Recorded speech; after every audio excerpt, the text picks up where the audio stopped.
On Friday morning, August 28, 1835, readers of The Sun opened a New York newspaper and found living beings on the moon.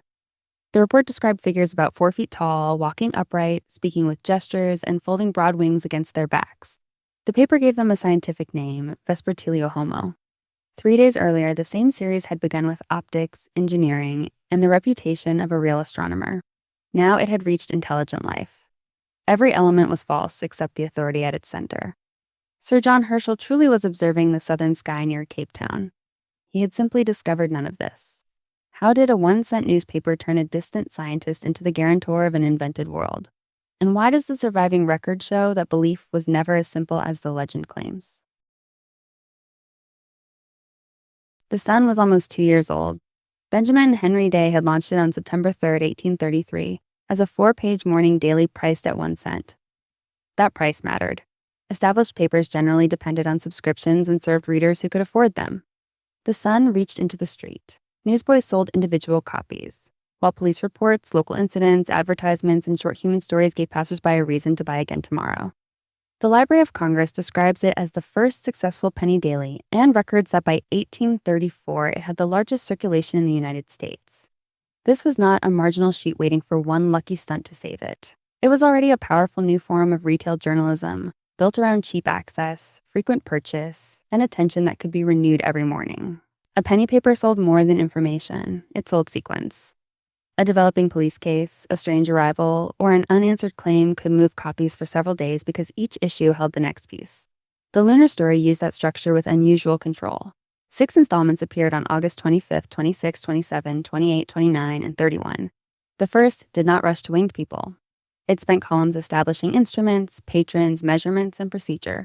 Each later issue raised the value of the next. This is why the financial legend around the hoax needs care. Later accounts attach dramatic circulation totals to the week, but the figures are not consistent and no surviving audited ledger settles the matter. What the papers themselves prove is simpler. The Sun converted suspense into repeat demand, then extended that demand into reprints and pictures. The borrowed authority was carefully chosen. John Frederick William Herschel was one of the best-known astronomers of his age and the son of William Herschel. In 1834, he began observations at Feldhausen, near Cape Town, using a 20-foot reflecting telescope. His purpose was serious and visible to the scientific world. He was extending to the southern heavens a survey begun in the north. The results eventually appeared in his 1847 volume, Results of Astronomical Observations Made at the Cape of Good Hope. Its title records work conducted in 1834, 1835, 1836, 1837, and 1838. The hoax therefore began with a fact that could survive casual checking. Herschel was at the Cape, he possessed a large instrument, and news from him would take time to cross the ocean. Distance created both credibility and delay. The first installment carried a grand headline announcing astronomical discoveries by Sir John Herschel at the Cape of Good Hope. Beneath it sat a source line claiming the text came from a supplement to the Edinburgh Journal of Science. That journal had ceased publication before 1835. A supplement sounded plausible, however, and it was harder to disprove from New York. The supposed correspondent was Dr. Andrew Grant, presented as Herschel's assistant and companion. No such member of the expedition existed. The construction was elegant because every false layer pointed toward a real one. A fictional assistant invoked a real astronomer. A fictional supplement borrowed the name of a real periodical. A New York paper claimed merely to be passing along a British scientific report. Responsibility seemed always to reside somewhere farther away. The instrument was the hoax's first great performance. The article described a glass lens 24 feet across, weighing 14,826 pounds after polishing, with an estimated power of 42,000 times. It then joined the imaginary telescope to a hydro-oxygen microscope, projecting the focal image onto a huge screen inside a darkened room. The jargon did 2 jobs. It slowed the reader down, and it made disbelief feel like a failure of technical understanding. Yet the underlying problem was elementary. Magnification cannot restore detail that an optical system never resolved, and adding artificial light at the viewing end cannot recover information absent from the incoming image. The pros hid that gap beneath real names from optics and imposing quantities. Precision was being used as scenery, not as proof. On August 26th, the screen finally filled with a lunar landscape. The report moved past basalt into forests, plains, a lake, white sand, and green rock. Then came animals. Herds resembling small bison grazed in a valley. A blue goat carried a single horn. Birds crossed the invented sky. The progression mattered. Readers were not asked to accept a city at once. They were led from geology to botany, from botany to familiar animal forms, and only later toward intelligence. The article also supplied protective explanations. A fleshy veil over the animals' eyes was said to shield them from extremes of lunar light and darkness. Each marvel arrived with an adaptation. The device made fantasy look like observation followed by inference. The normal sequence of natural history turned into a method for manufacturing confidence. The third installment, published August 27th, crossed another boundary. Among its lunar mammals were beavers without tails that always walked on 2 feet. The account said they carried their young in their arms, built tall huts, and knew how to use fire because smoke appeared above their dwellings. This was no longer a catalog of exotic wildlife.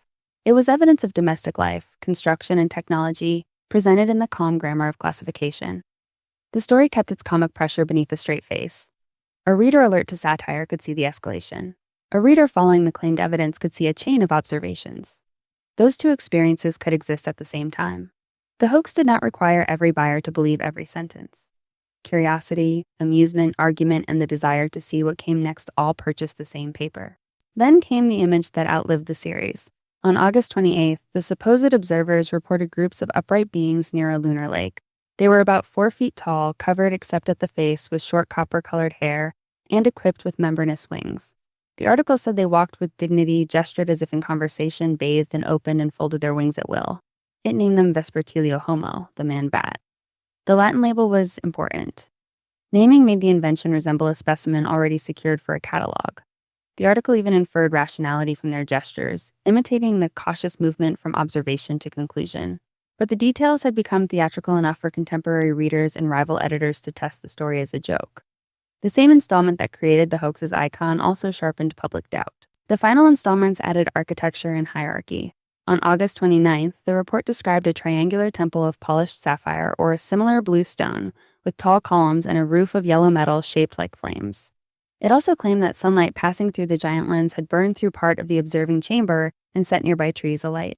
The apparatus, the story said, was repaired within about a week. Later summaries sometimes turn this incident into the destruction of the telescope, but the published narrative does not. On August 31st, the 6th installment moved to another region and announced a more beautiful variety of the winged beings near ruined temples. Then the supposed supplement ended, withholding fuller details for Herschel's future work. The exit preserved mystery. It did not submit evidence, identify witnesses, or allow the claimed source to answer. The familiar version says the public swallowed the moon whole. The contemporary record is less convenient. On August 28th, while the series was still running, the New York Evening Post mocked newspapers willing to accept the lunar discoveries. The Gloucester Telegraph on the same day called the account probably a hoax and sorted other papers into believers and skeptics. Some publications reprinted the story with approval. Others treated it as entertainment or open fraud. This mixed response matters. Reprinting did not always mean belief, and buying did not always mean surrender. A contested claim can travel farther because people want to judge it, ridicule it, or show it to someone else. The moon story prospered inside that ambiguity. Its market included the convinced, the doubtful, and the amused, all waiting on the same sequence of installments. The Sun did more than print the serial. It answered demand for back issues, prepared a pamphlet, and promoted lithographic pictures of the lunar animals and scenery. One surviving print carries Benjamin Day's name as copyright claimant and a deposit notation dated August 29, 1835, while the story was still unfolding. That artifact is the clearest commercial receipt left by the affair. Claims that circulation suddenly reached a precise world record are harder to prove. Later memoirs, publisher advertisements, and newspaper histories give impressive but conflicting totals. The safer conclusion is not that the hoax rescued a failing paper, because the Sun was already successful. It is that the paper recognized several products inside one story. The daily claim created attention. The serial renewed it. The pamphlet preserved it. The image made it collectible. A rival soon attached a name to the deception. James Gordon Bennett of the New York Herald accused Richard Adams Locke, a British-born writer working for the Sun. Locke answered on August 31st in a letter to the New York Evening Post. His wording was a performance of its own. He said unequivocally that he had not made the discoveries, then argued that if they had been made, Europe would credit Herschel. It denied the impossible act, not the writing. The Sun did not identify an author or issue a straightforward retraction during the serial. Competition now became part of the product. Bennett could attack a rival for selling fiction as fact. The Sun could preserve uncertainty. Readers could continue debating both the moon and the newspaper. The source problem had moved from astronomy to authorship, but the mechanism remained the same. A missing witness kept attention alive. News traveled slowly enough that Herschel could not close the story from the Cape in real time.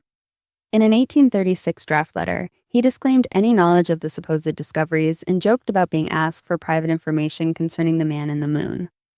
The public record eventually settled the author as well. Locke acknowledged writing the series in an 1840 letter to the Weekly New World. He later described the work as satire aimed at extravagant religious claims dressed as astronomy.